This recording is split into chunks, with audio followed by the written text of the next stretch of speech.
Sam और क्रिश की हुई लड़ाई। क्रिश नहीं चाहता सैम और विद्या साथ में रहें। सब्सक्राइब करें इंडिया फोरम्स हिंदी को और घंटी के निशान को दबाएं ताज़ा खबरों के लिए। कलर्स की मोस्ट पॉपुलर शो सुहागन के ऑन लोकेशन में जी हाँ, आपको देखने को मिलेगा क्रिश और सैम की हाथापाई हो जाती है। और ये दरअसल इसीलिए होता है विद्या की वजह से।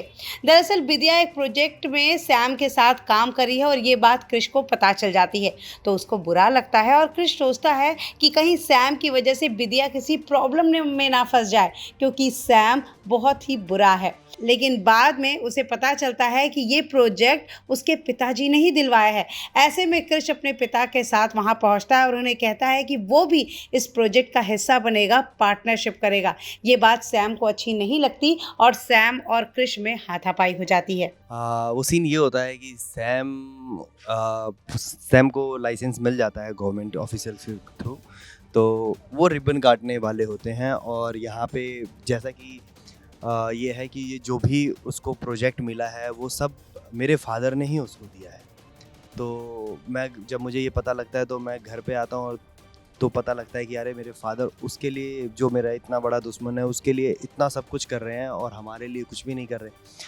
तो मैं फादर को ये बोलता हूँ कि हाँ ठीक है, कोई बात नहीं, आप उसको दे रहे हो, कोई बात नहीं दो, लेकिन उसका पार्टनर मैं भी बनूँगा, क्योंकि मुझे उस पर भरोसा नहीं है, मैं भी उसके साथ काम करना चाहता हूँ। तो वहाँ जाता हूँ और फिर वहाँ पे ये अनाउंस करता हूँ और फादर को साथ में लेकर के जाता हूँ, जिसमें वो कहते हैं कि अब पार्टनर 2 नहीं बल्कि 3 है। और इसमें सैम को पसंद नहीं आता और इसमें थोड़ी हमारी कहासुनी स्टार्ट होती है और फिर कॉलर वॉलर पकड़ लेते हैं। इतने में अम्मा आके रोक देती है। बिंदिया लाइक कि बिंदिया का टॉपिक ये है कि बिंदिया को भी पार्टनर बनाया हुआ है और सैम बिंदिया को साथ में लेकर के काम करना चाह रहा है, लेकिन अब समझ में नहीं आ रहा है कि बिंदिया को साथ में लेकर के वो काम क्यों करना चाह रहा है।